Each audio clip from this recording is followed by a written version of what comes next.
Boa tarde, a paz do Senhor a todos aí que estão na escuta de mais uma oração e palavra, né? Que bênção ter você aí, né, em nome de Jesus, nos fazendo companhia para mais um período de estudo da palavra de Deus, né? Nós que temos, né, falado algo da parte de Deus, né, durante esse período a qual o Senhor tem nos proporcionado, em nome de Jesus Cristo, para nós estarmos estudando a palavra de Deus. Eu tenho falado muito nesses últimos dias acerca de três coisas que todo crente precisa. Três coisas que todo filho de Deus, que todo crente precisa: oração, jejum e leitura da palavra. Oração, jejum e leitura da palavra. E nós temos falado muito sobre isso, né? Sobre intimidade com Deus, sobre a busca de um relacionamento, de uma intimidade, de uma proximidade com o Senhor Jesus. Antes de qualquer coisa, vamos orar, irmãos, vamos orar em nome de Jesus. Senhor nosso Deus, nosso Pai, eu quero, Senhor Deus, te agradecer por mais esta oportunidade, Senhor Deus, de estar, né, fazendo esta live, de estar, meu Pai, falando algo da Tua palavra.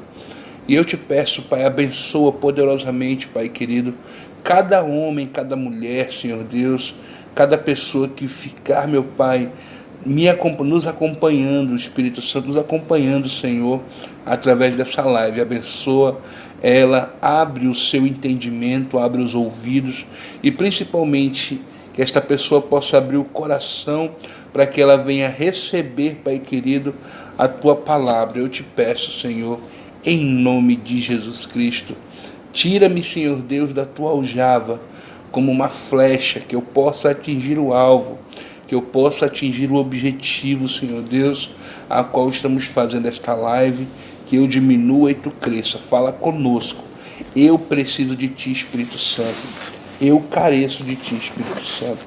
Em nome de Jesus Cristo. Amém, irmãos? Pegue a sua Bíblia, né, em nome de Jesus. Pegue aí a sua Bíblia. Qualquer dia desse eu vou fazer uma live só com perguntas e respostas. Assim, eu vou abrir a live, aí você que vai estar assistindo, você manda a sua pergunta, né? Naquilo que eu puder, em nome de Jesus, responder, eu estarei, né, falando. Aquilo que eu não souber, eu vou dizer para você, digo, olha, no momento agora eu não sei, mas eu vou estudar e na próxima live eu garanto que eu respondo a você, tá bom? A gente vai consultar os universitários, né? Também consultar a palavra, vai orar ao Senhor, pedir discernimento dele. Porque eu não sei tudo, irmão. Às vezes as pessoas veem uma pessoa se disponibilizando a falar da palavra de Deus, algo, entendeu? Poxa, aquele irmão é muito sábio. Sempre tem alguém acima da gente, sempre tem alguém que sabe mais, né? Sempre o Espírito Santo, ele vai revelando mais as pessoas. Eu conheço pessoas, né, que tem uma mente, um conhecimento da palavra, assim, olha, fenomenal. Então, eu quero só te passar um pouco daquilo que Deus tem me dado. Amém? Pegue a sua Bíblia em nome de Jesus e abra comigo no livro de Atos. Atos dos Apóstolos. Atos dos Apóstolos, capítulo de número 3. Vamos estudar hoje esta passagem que eu tenho certeza que você já ouviu, que você já estudou, que você já, com certeza já recebeu e já deu muitas glórias a Deus. Mas vamos estudar um pouquinho. Eu tenho certeza que Deus, ele sempre renova, ele sempre tem algo novo a nos ensinar. E eu creio em nome de Jesus que hoje não será diferente, né? Quero agradecer a todos aí que estão, né, em nome de Jesus Cristo, né? Meu irmão Iana Célio Keila, paz do Senhor. Irmã Simone, que Deus te abençoe, minha filha, em nome de Jesus. Irmã Irla Correia, glória a Deus, pastor. A irmã Cosmerilda, a irmã Drica Souza, que Deus te abençoe, minha filha. Louvado seja Deus. Né? Pegue a sua Bíblia, vamos lá. Atos, capítulo de número 2, o capítulo de número 3, perdão. Atos dos Apóstolos, capítulo de número 3. Glorificado e exaltado seja o nome do Senhor Jesus Cristo. Amém, queridos? Atos dos Apóstolos, capítulo de número 3, está escrito assim: Pedro e João subiam juntos ao templo, à hora da oração, a hora nona. E era trazido um varão que desde o ventre de sua mãe era coxo, o qual todos os dias o punham à porta do templo, chamada Formosa, para pedir esmola aos que entravam.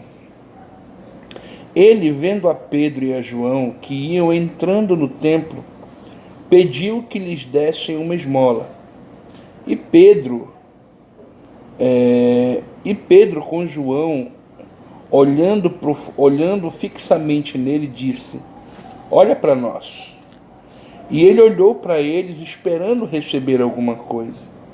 E disse Pedro: eu não tenho prata e não tenho ouro, mas o que eu tenho, isso eu te dou. Em nome de Jesus Cristo, o Nazareno, levanta-te e anda. E tomando ele pela mão direita, o levantou, e logo seus pés e tornozelos se firmaram. E saltando ele, pôs-se em pé, e andou, e entrou com eles no templo, andando e saltando e louvando a Deus. E todo o povo o viu andar e a louvar a Deus. E conheceram-no, pois ele era o que se assentava a pedir esmola na porta formosa do templo. E ficaram cheios de pasmo e assombro pelo que lhe aconteceram. E apegando-se ele a Pedro e a João, todo o povo correu atônito para junto deles no alpendre chamado Salomão. E quando Pedro viu isto, disse ao povo: varões israelitas, por que vos maravilhais disto?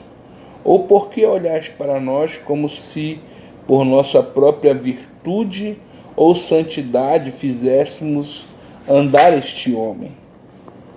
O Deus de Abraão e de Isaque e de Jacó, o Deus de nossos pais, glorificou seu Filho Jesus, a quem vos entregastes perante a Pilatos, e negastes, tendo ele determinado que fosse solto.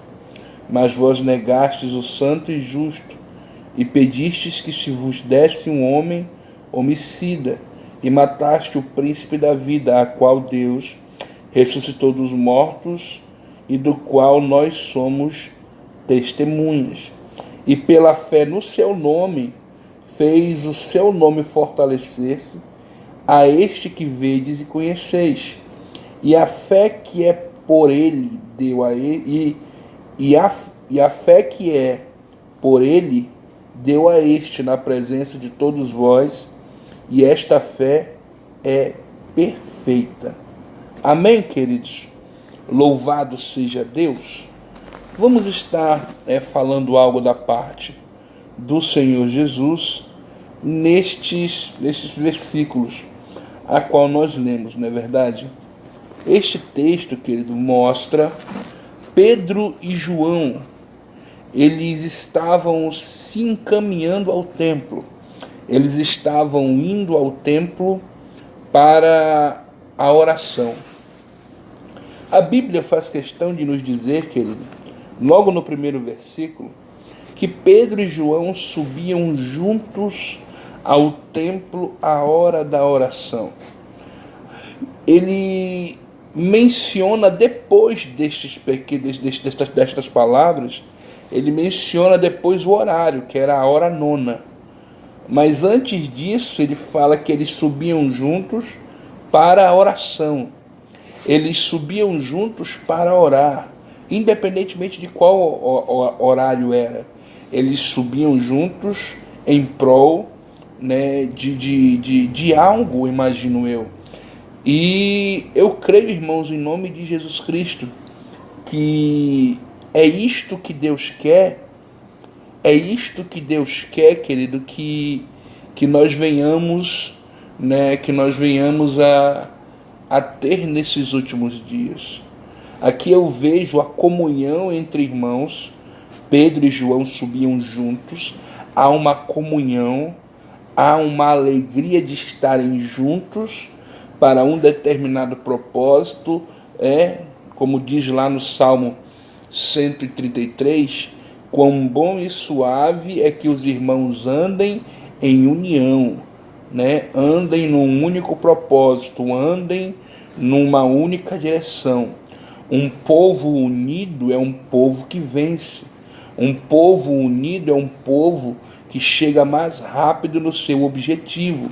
Um povo unido, quando o povo de Deus ele é um povo unido, não tem como o inimigo, querido, vir contra ele. Por quê? Porque eu creio que você já ouviu esta expressão, a união faz a força. E muitas vezes, né, acabamos sendo derrotados em algumas situações justamente porque nos falta união, nos falta, como a Bíblia mesmo fala, nos falta um determinado entendimento para que possamos alcançar uma vitória, né, contra as forças do maligno. A Bíblia diz, olha o que a Bíblia diz em Efésios 6,12. A Bíblia diz em Efésios 6,12 que a nossa luta, ela não é contra carne ou contra sangue. Em outras traduções, né, por exemplo, na tradução King James, que é a que eu mais gosto, né, que é a que mais se aproxima dos textos hebraicos, na tradução King James diz assim, que a nossa luta não é contra ser humano. A nossa luta são contra as potestades, contra hostes espirituais, contra tronos, contra dominadores de um mundo tenebroso que habitam nas regiões celestiais. Então a nossa luta a minha luta não é contra o meu irmão. A minha luta não é contra, entendeu, a pessoa que caminha comigo, a pessoa que congrega comigo. A minha luta não é contra ela. Você pode ver no primeiro versículo que Pedro e João, eles subiam juntos, eles tinham uma comunhão, eles não moravam, imagino eu, na mesma casa, mas chegava um determinado horário, eles já com certeza num dia anterior já haviam marcado, né, de se encontrarem em determinado ponto. E a Bíblia diz que ao chegar naquele ponto de encontro, eles faziam questão de subir juntos ao templo. Eles subiam juntos à casa do Senhor. E detalhe, ao subirem juntos, eles subiam para a oração. A Bíblia nos ensina em Mateus, se não me falha a memória, Mateus 7,31, não estou lembrado, irmãos, me perdoe. Mas a Bíblia fala em Mateus que a casa do Senhor, ela é chamada casa de oração. A casa do Senhor, Mateus 21,13, lembrei.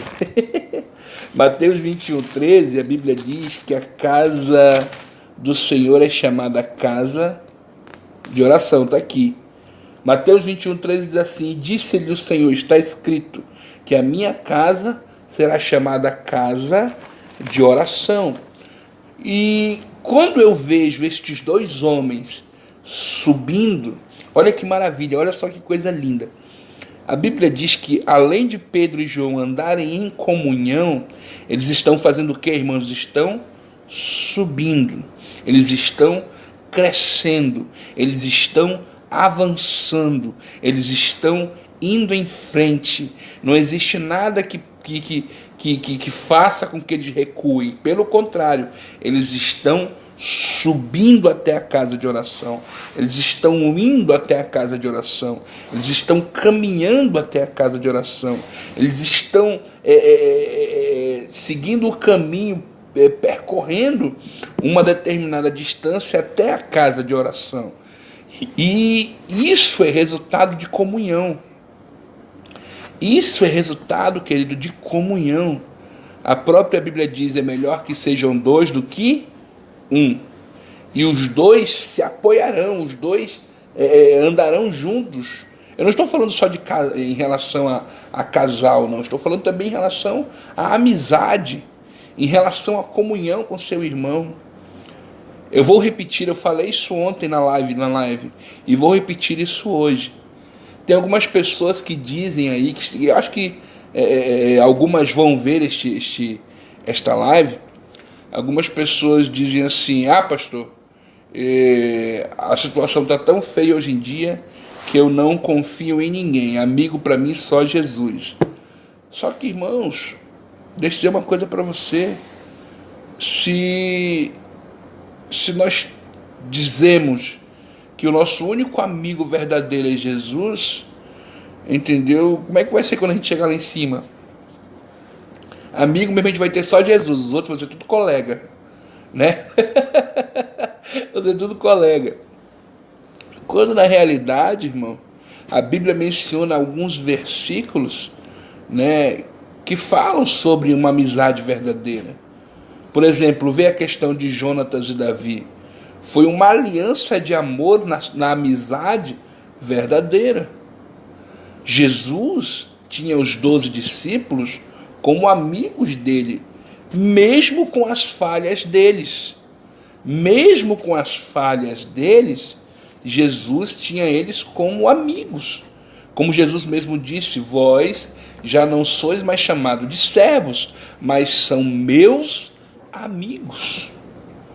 E o que é mais interessante, em Provérbios, a Bíblia diz que no dia da angústia, o amigo, o irmão, o amigo verdadeiro, quer dizer, no dia da angústia, o amigo verdadeiro se faz irmão. Então, querido, eu acredito sim numa amizade verdadeira. Aí alguns podem até dizer bem assim: pastor, mas o coração do homem, ele é enganoso.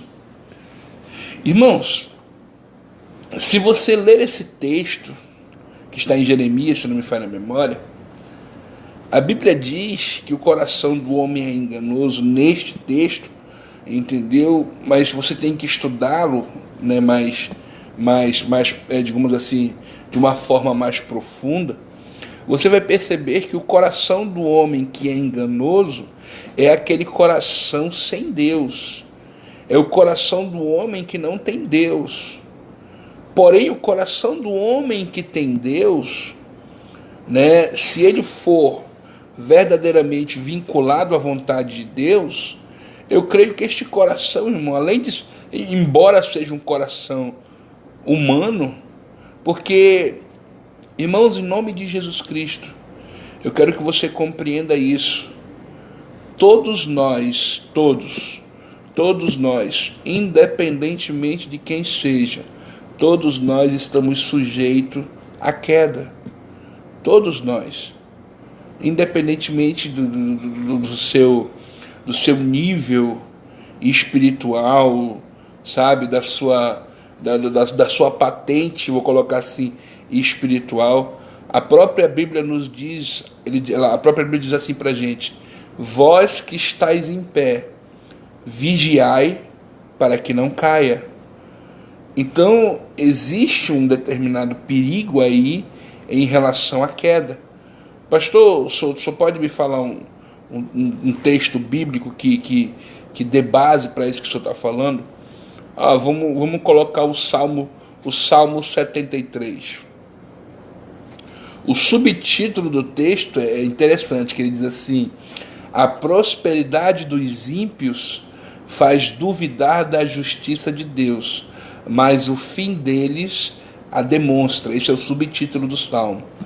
E a primeira parte do Salmo 73, ela é muito forte, porque este salmo, meu amado irmão, é um salmo que eu creio, né, pelo que eu já ouvi e pelo que eu já estudei sobre este salmo, eu creio que é um desabafo de um homem de Deus. Eu creio que é um homem de Deus falando, né, sobre aquilo que ele estava sentindo. E ele começa o salmo dizendo assim: verdadeiramente, Deus é bom para com Israel. Deus, ele é bom para com os limpos de coração. Só que no versículo 2 ele diz assim: só que para mim, os meus pés, olha o que ele fala, os meus pés quase se desviaram. Faltou pouco para que eu escorregasse. Faltou pouco para que os meus passos pulassem fora da presença de Deus. E detalhe, irmãos, o que ele está falando aqui, ele está falando sobre uma atitude dele, né, que ele viveu na sua vida. E detalhe, neste período aqui, Asaf, ele já tinha uma determinada idade com Deus. E ele já tinha uma determinada caminhada com o Senhor. E ele disse que enfrentou uma situação que quase ele se desviou. Em Provérbios, se não me falha a memória, diz que o justo pode cair até 7 vezes. Aí eu disse: Senhor, como assim? O camarada não é justo? E o Senhor disse: é, meu filho, o camarada é justo. Mas o justo pode cair? E a Bíblia está dizendo, ainda que o justo caia, no caso, o justo pode cair até 7 vezes. Lógico que esse número é simbólico, tá, irmão? Porque uma vez um irmão chegou comigo e disse: pastor, eu estou preocupado. Eu disse: por quê, meu filho? Eu posso lhe confessar uma coisa? Eu disse: pode, fique tranquilo, eu vou orar por você. E ele disse: pastor, eu já caí 6 vezes. Aí eu olhei para ele e disse: misericórdia, meu filho, vamos orar para que você não caia de novo. Ele disse: pois é, pastor, porque se eu cair de novo vai ser a 7ª vez. E aí eu não vou poder cair mais. Eu fiquei olhando para ele: para de lezeira. Eu falei para ele: para de besteira, em nome de Jesus, né? Porque a Bíblia diz: o justo pode cair até 7. Eu digo: e se eu cair a 8ª, pastor, eu estou fora do reino? É uma questão interessante, de brincando, né, com ele. Só que, por que eu estou falando isso, irmãos? Porque quando a Bíblia fala que o coração do homem sem Deus, ele é enganoso, porque o coração do homem sem Deus, ele está mais aberto às concupiscências, às cobiças da sua carne. Porque na realidade ela está sempre sendo saciada.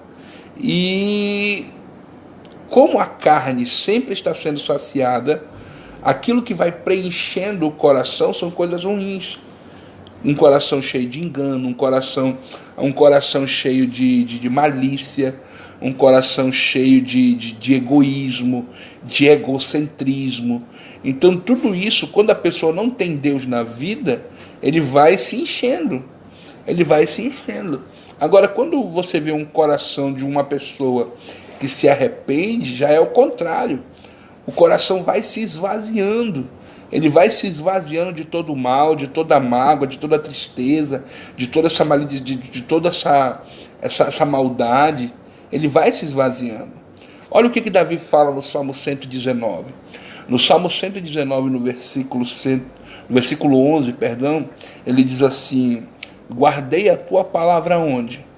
No meu coração. Para quê? Para que eu não venha pecar contra ti. Então, como é que um coração, que a Bíblia diz que é enganoso, pode guardar uma palavra e nos impede de pecar?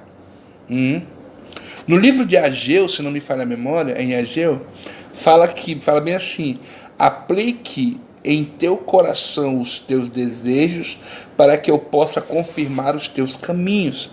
Então, quando você percebe que o próprio Deus dá esta vazão ao coração, vê uma situação. Apocalipse 3:20 diz o quê? Eis que estou à porta e bato.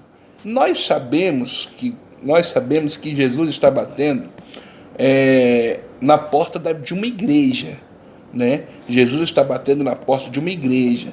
Existem igrejas onde Jesus já está do lado de fora e ele está batendo na porta dizendo: deixa eu entrar, deixa eu transformar a tua igreja. Só que nós sabemos também que eu e você, nós somos também igreja. Nós somos templo do Espírito Santo. Eu e você também somos casa de Deus.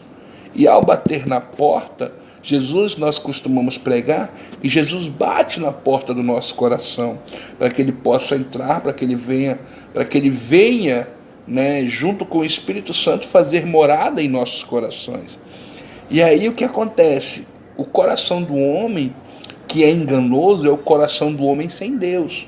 O coração do homem com Deus, não, ele não é enganoso. O coração do homem com Deus, eu creio que ele é um coração que está, né, em processo, como diz, eu não sei se é Jeremias, que fala, que ele diz: Senhor, me dá um coração segundo o teu, me dá um coração de carne, tira esse coração de pedra e me dá um coração de carne. É o Senhor transformando. Tem até um louvor que diz: Senhor, dá-me um coração igual ao teu, um coração disposto a obedecer, né, todo o teu querer, e assim vai. Então, o coração do homem com Deus, ele é um coração que está disposto a uma grande mudança e ele está se livrando das coisas ruins. E aqui o que acontece? Aqui, quando eu digo, aqui no capítulo 3 do livro de Atos, a qual nós estamos estudando, né, sobre Pedro e João subirem juntos, é porque eles estavam, né, caminhando, né, em unidade para a igreja. E detalhe, quando a Bíblia fala que eles estavam indo para o templo, para a oração, é que você percebe que eles tinham um único objetivo. Lembra o que eu disse? A união faz a força. Então, eles estavam subindo juntos para o templo, eles iam juntos para a igreja, né? Eles iam juntos para a igreja. Eu já quero, em nome de Jesus, te convidar. Hoje tem culto. Eu congrego aqui na Assembleia de Deus Arca do Senhor, que fica na rua São Nicolau, número 428, no Monte Pascoal. Hoje tem culto. Se você quiser vir, venha. Se você congrega em outro local, vá à sua igreja, irmão. Se hoje tiver culto, vá e não deixe de convidar alguém. Eu estou falando convidar, não é forçar ninguém aí. Estou falando convidar. Convide alguém. Pega esta pessoa para que esta pessoa suba com você junto à casa de oração. Subindo junto à igreja, subindo junto à casa de oração, lá a Bíblia diz que haverá um mover, porque a oração, eu já expliquei isso aqui uma vez, a oração é relacionamento. E eles estavam subindo o templo para ter relacionamento. Eles estavam subindo o templo para ter um relacionamento com Deus, para ter intimidade com Deus, para ter uma intimidade com Deus. Sabe, eles estavam buscando. E ao subir ao templo, a Bíblia diz que eles que eles subiam a hora nona, que era às 3 horas da tarde.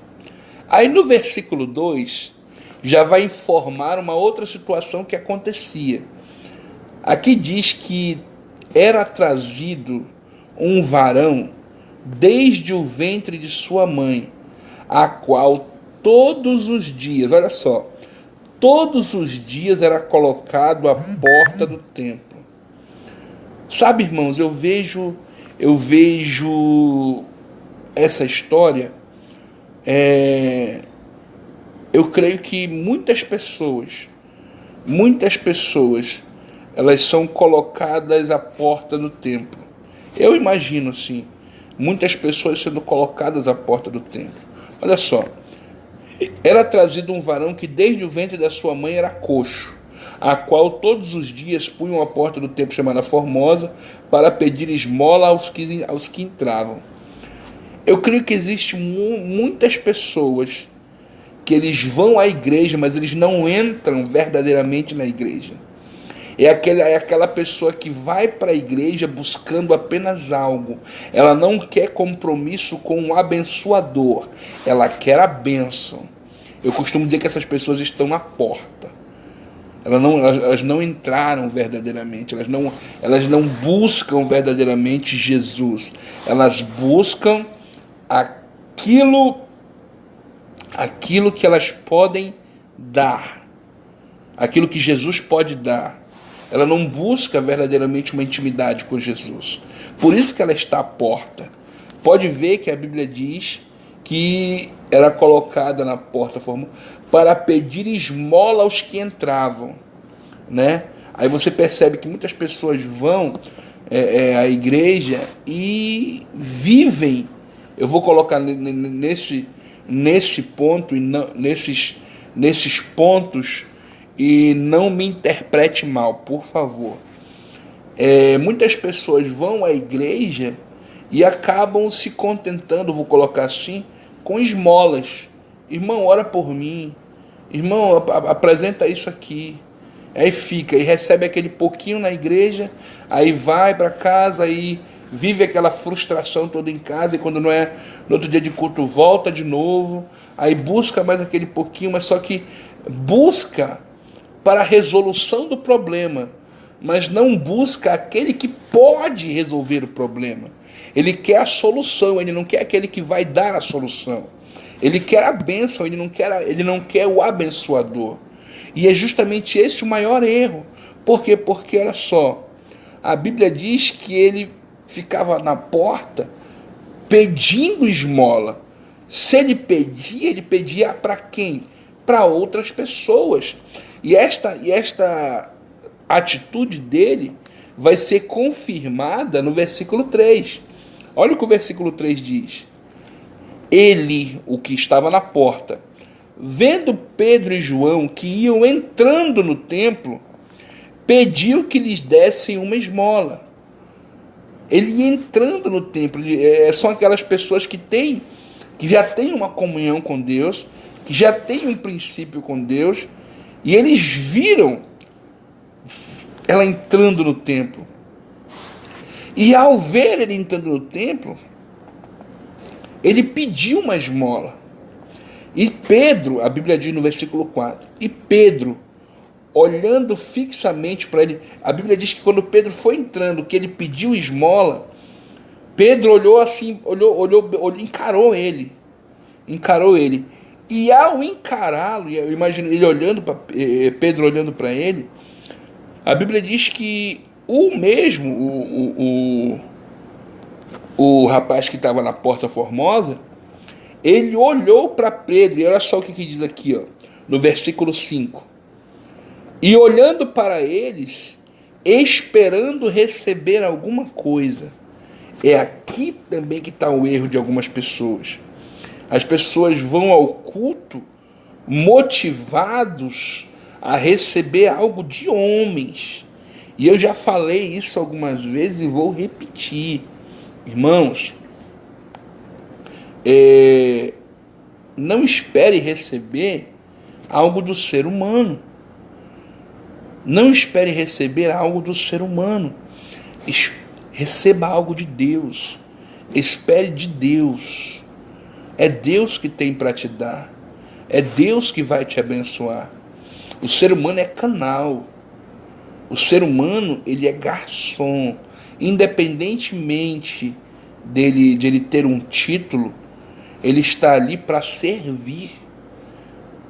E é justamente essa a atitude de quem prega. Ele está ali para servir o povo. Só que quem serve também tem que ter uma atitude de humildade e compreender que o que vai acontecer naquele culto Depois que ele servir o alimento, não vem dele.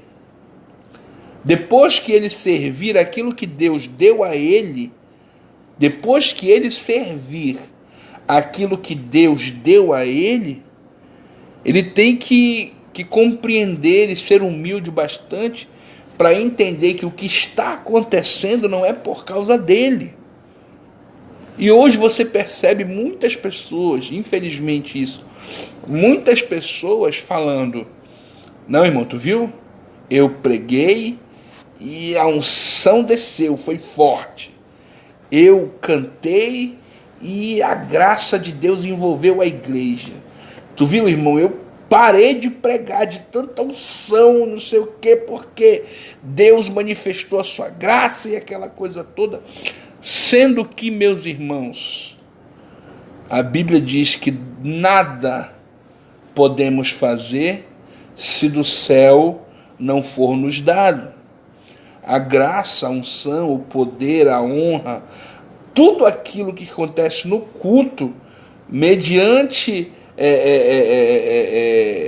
o propósito de Deus, queridos, aquilo ali é honra a Deus, é por causa de Deus. Não é por aquilo que você sabe, não é pelo tanto de horas que você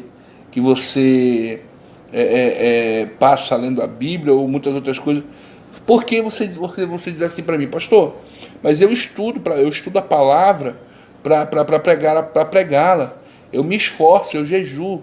Glória a Deus, meu irmão, que bom que você faz isso, que maravilhoso que você faz isso, porque quanto mais você estuda a palavra e mais você jejua em prol disso, é sinal que você está abrindo o seu coração para receber o Espírito Santo, para que o Espírito Santo use você como canal. Preste atenção, use você como canal.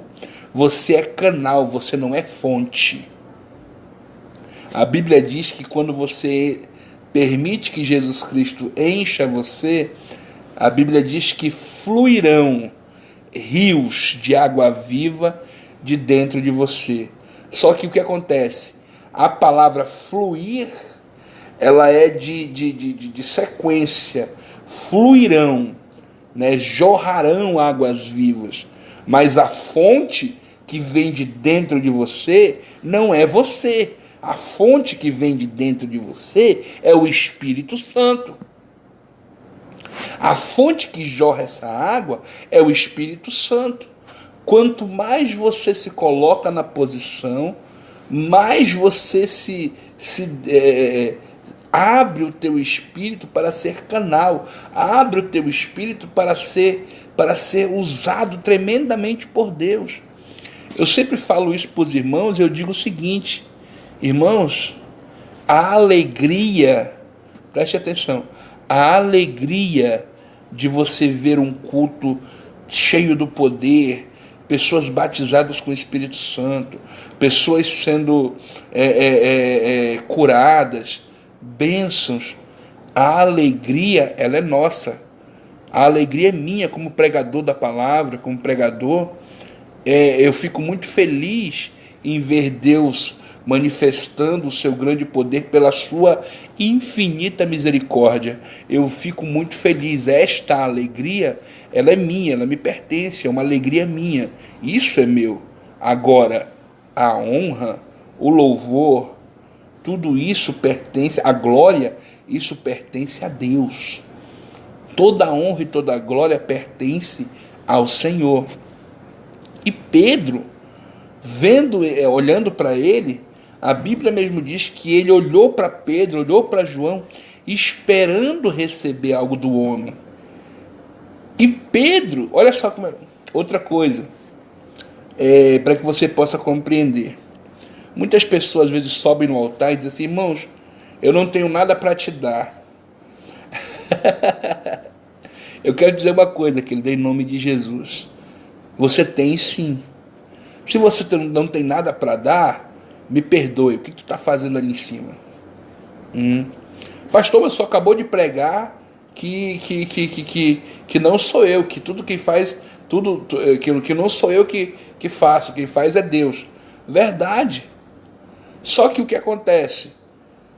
Eu que estou pregando, algo me encheu, algo tomou a minha vida. Por quê? Porque eu tive a atitude de buscar. Eu tive uma atitude de descer à casa do oleiro. Eu tive uma atitude de querer uma diferença. E aí o que acontece? Pedro, ele estava cheio do Espírito Santo. Pedro estava com Jesus dentro do coração. E é justamente essa a questão. Aquele homem estendeu a mão para Pedro e para João, dizendo assim: me dá algo que vocês têm, me dá algo de vocês. E foi justamente aquilo que Pedro disse para ele, disse: olha, de mim mesmo eu não tenho nada, mas eu possuo algo maior do que aquilo que eu que eu possa querer ou imaginar.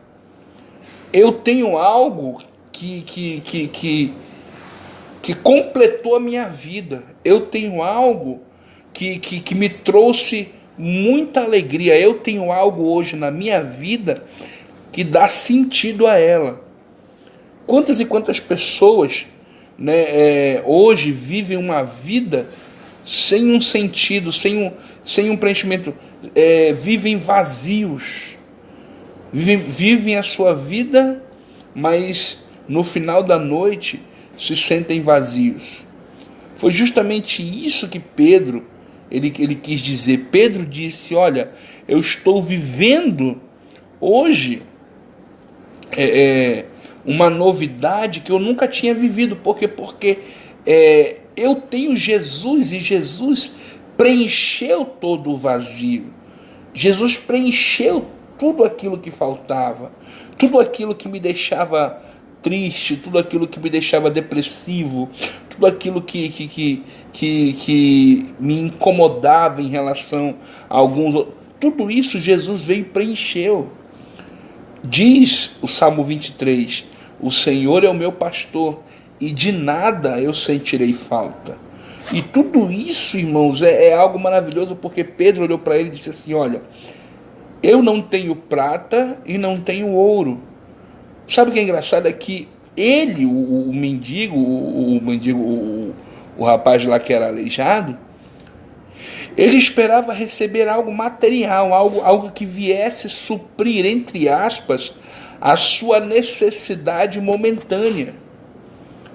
E o que Pedro tinha dentro dele era capaz de saciar, né, uma necessidade real e verdadeira que ele estava precisando, né? Porque eu tenho certeza que se aquele homem, né, eu creio que ele deveria ser um homem jovem, porque a Bíblia diz que quando ele foi curado, ele saltou e saiu entrando na igreja, saltando e pulando. Então Deus, eu creio que ele fosse um homem jovem, só que ele estava paralítico, só que ele não andava, ele era aleijado. E quando Pedro disse para ele assim: olha, eu não tenho aquilo que tu espera, mas eu posso te dar algo maior do que tu deseja. Olha que maravilhoso. Deus talvez não tenha para te dar aquilo que você almeja, mas Ele tem algo muito maior. A medida do Senhor é recalcada, sacudida e transbordante para a tua vida. Talvez Ele não te dê aquilo que tu espera, Ele vai te dar algo muito maior. Ele vai te dar algo muito melhor. Ele vai colocar algo muito maior nas tuas mãos. Creia nisso, dê um glória a Deus e receba. Porque Pedro olhou para ele e disse assim: eu não tenho nem ouro nem prata, mas eu tenho algo melhor. O que eu tenho, isso eu te dou. O que eu tenho na minha vida, o que preencheu a minha vida, o que preencheu o meu coração, o que preencheu o meu vazio, o que preencheu todas as emoções, todas as decepções, todos os infortúnios da minha vida, aquilo que preencheu, que acabou, né, com todos os como é que eu posso falar? com todos os pensamentos relapsos, com um monte de situações que não convém, foi Jesus. Jesus que preencheu tudo isso. Jesus que preencheu toda essa situação. E foi justamente isso que Pedro disse: olha, o que me preencheu, o que eu tenho, isso eu posso te dar. E aí ele estendeu a mão e disse: em nome de Jesus Cristo, o Nazareno, levanta e anda. Olha que palavra maravilhosa. Ele disse: levanta e anda. Se você prestar bastante atenção, no versículo que ele diz levanta-te e anda, no versículo 6, tem um ponto final aí, ó. Pá, põe um ponto final. No versículo 7, você já vê Pedro tendo uma atitude. A Bíblia diz: e tomando-o pela mão direita, o levantou. Entenda comigo, irmãos. A palavra que Pedro liberou para ele ficou olhando assim, ele ficou atônito. Porque ele esperava receber algo, só que aquilo que ele recebeu foi algo tão surpreendente que ele ficou sem ação. Foi algo tão assim que ele não esperava, que ele ficou sem ação. E ao ficar sem ação, ele ficou sem atitude. Pedro teve que tomá-lo pela mão. A Bíblia diz: Pedro, tomando ele pela mão, o colocou de pé. E ao colocá-lo de pé, a Bíblia diz que os seus tornozelos se firmaram. Ei, irmão, em nome de Jesus Cristo, eu profetizo. Você que está caído, você que está aí, precisando de um auxílio, eu profetizo que Deus vai levantar um Pedro para segurar na tua mão, para te colocar de pé, para os teus tornozelos se firmarem. Eu profetizo em nome de Jesus Cristo que Deus vai levantar um Pedro para segurar na tua mão, te levantar e firmar os teus pés, em nome de Jesus Cristo. E a Bíblia diz que depois disso, no versículo 8, ele diz: e num salto, e saltando ele, pôs-se em pé e andou. E a Bíblia diz que finalmente, depois que ele recebeu Jesus, depois que Jesus o completou internamente de tudo, ele se levantou e entrou no templo. Ele saiu da porta. Eu quero te convidar, irmão, em nome de Jesus Cristo, hoje, nessa tarde, saia da porta. Saia da porta. Em nome de Jesus, saia da porta e entre no templo. Vou repetir. Em nome de Jesus Cristo, saia da porta e entre no templo. Saia da porta. Não fique apenas na porta. Porque quem está na porta não sabe se está dentro ou se está fora. Ei, tu não é crente Raimundo. Tu está com o pé lá fora, tu está com o pé aqui dentro. Você não é desse jeito. A Bíblia diz, olha, cuidado, a Bíblia diz que aquele que está em cima do muro, Deus ele pode vomitá-lo. Ou tu é ou tu não é. Amém? Então saia da porta. Saia da porta, entre dentro do templo e entre saltando, entre adorando, entre exaltando, entre glorificando. Amém, meu filho? Amém, minha filha?